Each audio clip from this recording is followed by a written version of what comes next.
Crypto prices have fallen dramatically from November 2021 highs, and many investors are looking at this as a negative thing. However, from my point of view, I see this as one of the biggest opportunities in investing history. So many people missed the wave in 2013, 2019, even during the 2020 crash. You can change that and be involved in the markets right now with some of the altcoin picks I have. If you stay to the end of this video, you'll see some of the top assets that you should be investing in right now that could breed beautiful profits in the next bull run. Well, welcome back, team, to another episode of Technical Analysis Academy. Before we get started, a few reminders. We have a full program for you guys, cryptocharge.com, where we cover everything from macroeconomic news to technical analysis, project reviews, and everything that you need to know to become a successful investor, including weekly plays where you can make money regardless if the market is going up or down. You can use code TA Academy for 40% off. In addition, next week we have a free webinar that you can attend to learn about everything that we do here at CryptoCharge. You can click that link in the pinned comment below and get signed up today. Let's get into today's episode though. As you guys know, the Federal Reserve is still on its hiking pattern. Although we are slowing down from our 75 bip hike to likely a 50 bip hike this month in December, that is still not dovish behavior. That's still a hawkish stance. That's still showing that the Federal Reserve is committed to bringing inflation down through rate hikes. Now, again, risk on assets like stocks and cryptocurrencies don't like this. We've seen the Dow Jones turn over from a very crucial 702 Fibonacci retracement, and we've seen Bitcoin and other digital assets continue to show weakness among the FTX contagion and other things. But today I want to talk to you guys about some of the altcoin opportunities that I am hyper fixated on. The first one you probably have heard here on the channel before, and that's going to be XRP.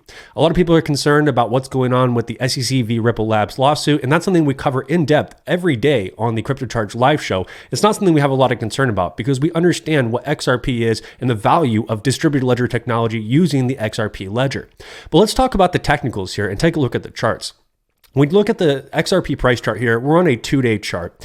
And I've shown previously some of my expectations for what I see in this market. We've examined previously what that 2013 and 2014 consolidation pattern looked like, and this long consolidation pattern here that happened after that peak came in before XRP really exploded. If we want to measure this out and see how long prices really traded sideways here, it was about 500 days where XRP didn't do anything meaningful before going on for a really explosive move. From that explosive move, price did over a 60 to 1,000% return in a mere 317 days. So yes, some investors sat there for over a year with price not doing anything, frustrated, angry, and then in under a year, price performs over a 60 to 1,000% return. That's phenomenal, right? Now, what a lot of people have become very pessimistic with as of recent, in addition to what's going on with the lawsuit, and if you've been following it closely and reading every court document like we have, you have nothing to be concerned about. But they look at price now and they go, well, it really hasn't done a lot recently. So the likeliness of it creating a new all-time high is very, very low. And I don't think that's entirely true because, again, if we look at this entire structure here, right, from if we were to measure this structure from the beginning to current, it was actually 1,200 days from the 2013 high to 2017 before it broke onto a new all-time high. So years and years and years of sitting in consolidation before breaking out, right? So if we're going to measure this out and say, okay, from the 2018 high to current prices, we've been here for about 1,800 days. That's frustrating, especially if you're someone like me who's been in XRP and buying all through all this bear market here, seeing this retracement come in and then see price fall back down, right? So we've talked about a few different ways that we can approach potential price targets for XRP in the future because the use case really is some of the highest utility in the crypto space as a whole. So if we take our Fibonacci tool and we go from the swing high over here, so from the 2013 high, and we go over to the lows that were set, that's over here really sub pennies, right below a penny. We can see that XRP did do a full 55 extension and most recently came in for a 34 extension. And this suggests here that price could get somewhere between, $8 and $21 per coin based on the Fibonacci extension. And again, Fibonacci's are just a sequence of numbers. Fibonacci is just adding the previous two numbers in the cycle together to get the next number. So all of these numbers here are just the previously two numbers added together, right? 13 and 21 is 34, 21 and 34 is 55, and so on and so forth. forth, right? And if we look here on the lower portions here where you see the fractions or the decimals here, for example, the 702, that is a measurement or a retracement of the total move. So if we selected this swing high over here at 6 cents per coin, and we look at the low over here at sub 1 penny per coin, 70% or 70.2% of that would be roughly 4.2 cents, right? So we can use Fibonacci's not only to measure how far can price go, but we can also look how far can price pull back to within the same structure there, okay? So a lot of people are already of this belief, right? They look at this and they go, okay, you know, I see $8, I see 13, I see 21. You'll see it all over Twitter, you see it all over YouTube. Those are pretty agreed upon prices again, across multiple respectable analysts. But let's take a different range here. And we can look at actually most recently the 2018 high, and we can also take this low that was in here because a Fibonacci is just selecting a high and a low of a period. It doesn't have to be necessarily the most macro period. So let's take a look at that and just speculate for a moment. So we'll go swing high here and we'll go swing low. And what does this tell us? Well, this says, yeah, $8 is on the table, 13 is still on the table, 25, it's a little bit more than 21, right? But if you look at some of these other extensions, it really shows that if we were to follow something similar to what Bitcoin has done, that all of these other prices are on the table, including 41, 67, over 100, over 250, over 500 per coin, and eventually over $1,200 per coin, right? And I don't want to get ahead of ourselves here, but I want to show you one last look at this XRP price chart before we move on to some other assets. If we come out to, let's say, a 2-week price chart, let's go ahead and stretch this out a bit here, just so we can get a better look at what's going on. And one of the tools I like to use is called the bars tool. So over here on the left side, you can select bars tool. And what this does is you can select a previous piece of price action and it'll produce a fractal or a mock piece of price action. You can move it around, you can stretch it, and it'll show you, if price were to do what it did previously, what would that look like potentially in another scenario like that, right? So I've pointed to many times that this structure over here, the high, the pullback, the retracement, and the downward sideways price action before the breakout, right, looks a lot like what we're seeing now, right? We got the high, pullback, no new high, sideways, right? We can move sideways for a lot longer here, but the structures look very similar. So hypothetically, if XRP were to do something similar, right, let's say we're getting close to kind of this ending period here, and we were to see something like this. So let's say we drag this over here, right? So what does this tell us? A couple things, right? If we were to follow something similar, that means that XRP's bottom was not in yet, right? This fractal suggests somewhere around 17, 18 cents, which is supported by a Fibonacci. But let's say that the bottom comes in at some point, late 2023, we really get cranking, which would make sense. We've seen the Bitcoin bottom come in well before the halving. It shows that we come up here between a $7 and $8 price point for that next move, which is in conjunction with the Fibonacci. If we actually pull this in here, what do we see? Boom, that almost lines up perfectly with the 13 up there. Excuse me, that would be the second peak. This lines up perfectly with the 2.618 off this 2018 fractal. And it also shows that maybe a $40 price point for XRP would be possible if a double peak is provided. And that's exactly what happened back in here. You can see that we had the first peak, consolidation, double peak, and then it was lights out, right? Doge has done this. A variety of other assets that have gone absolutely parabolic have done this structure and can do this structure over again. Now, am I suggesting that you hold every last bit of your XRP until $40 and not sell a coin before then? No, absolutely not. If you're able to accumulate XRP between 17 and 35 cents, you should be selling at 5, 8, 13, 21, and then see what happens after that, right? Anything beyond that is absolute magic for this cycle because remember, price never goes up in a straight line and never goes down in a straight line. They move in cycles. So you should be looking to de-risk 60, 70, 80% of your bag and then rebuy back as the market inevitably pulls back. Altcoins tend to crash 70, 80, 90% in a bear market. Remember that. Let's take a look at our next coin here.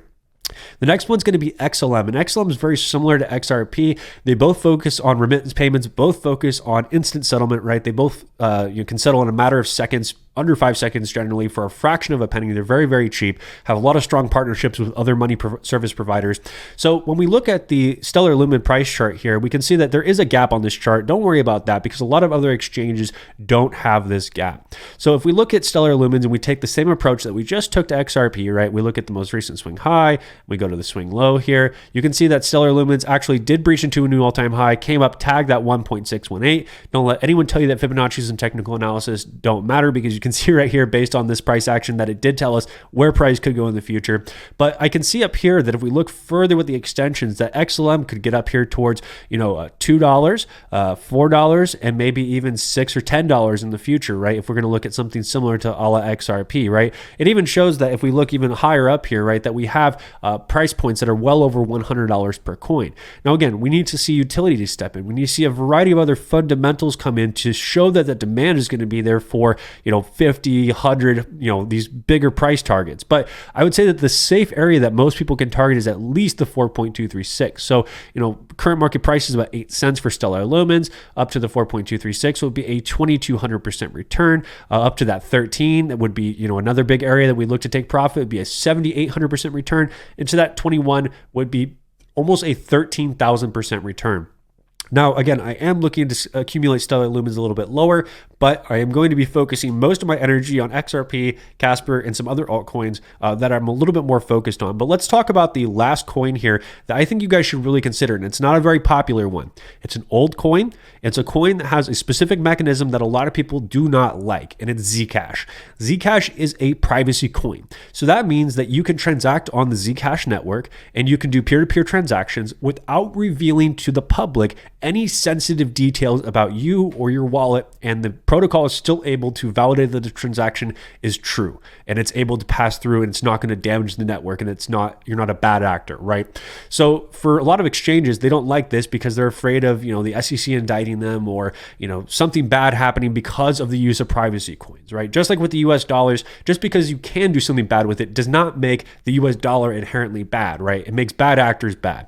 Let's get to the point here though. Let's look at the chart.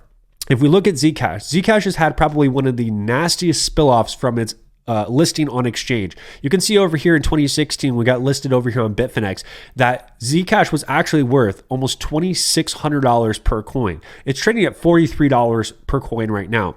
And you can see that overall, since the 2017 structure, no new high in 21, 22, right? We got a retrace, just like XRP and a variety of other legacy altcoins that have high utility. You guys can see that it's been coiling up in this big accumulation structure. If I were to scrunch this up and pull this back, this just looks like a big bull flag that has yet to break out. A lot of times these will absolutely go parabolic, right? They come down, test the bottom of the range again. This is going to move along with the rest of the market, but a breakout of this structure and then a retest of this structure could really give this thing the legs to move significantly higher. And I'm going to show you using the Fibonacci's how this works, right? So let's go ahead and delete all of this here. We're going to go ahead and zoom out, and let's grab a swing high and swing low. I'm going to be fair about this. Usually I'll go from the extreme high of a period to the extreme low of a period. But because these candles are so illiquid and there wasn't any real volume stepping in here at these prices, I'm actually going to take these prices over here from the 2017's highs, and I'm going to come over here down to the 2019 lows. And the reason I'm doing that is because I want to capture price action where actual investors were able to make buys and sells of this asset, right? Not just all of this illiquidity over here. What does this tell us? It tells us that, hey, we barely came in for any sort of retracement, right? We only came up for a 38.2% retracement over here in 2021. Not really anything significant, because generally we'll see price come all the way up to a 618 or a 702 before turning over. So let's say from current market price, the Zcash just comes up to the 618 or the 702. That's over a 1,200% return from current market prices. Again, targeting Zcash at lower prices as well. But let's look at a full extension of 4.236. From current market price, Zcash gets up here. That's a nice 7,500% return. Now let's look at some of the other price targets that we have up here, right? We've got the 13 and the 21. Let's go ahead and take current market price to the 13. That gives us a 22,000% return. To the 21 gives us a 37,000% return. And we can go on, right? 61,000, similar to XRP in 2017. Now, again, do I suggest that you hold everything all the way up to all of these prices? No, you should be taking some around $500 or $600. Take some around $2,000. Take some around $3,000, right? And really consider to scale out of your positions, because the last thing that I really want to talk to you guys about when it comes to altcoins is that when we get into an altcoin season, meaning that Bitcoin has made its top, some of that dominance from Bitcoin is starting to shed off, and we see that money pouring from Bitcoin and Ethereum into the rest of the altcoin market, there is generally a rotational process that occurs. So although we'll see altcoins start to climb together, those parabolic tops that come in towards whatever Fibonacci extension they're going to peak out in generally don't happen at the exact same time. So if you're able to scale out of your Zcash position, scale out of your XRP, regardless of which one goes first, right? That frees up money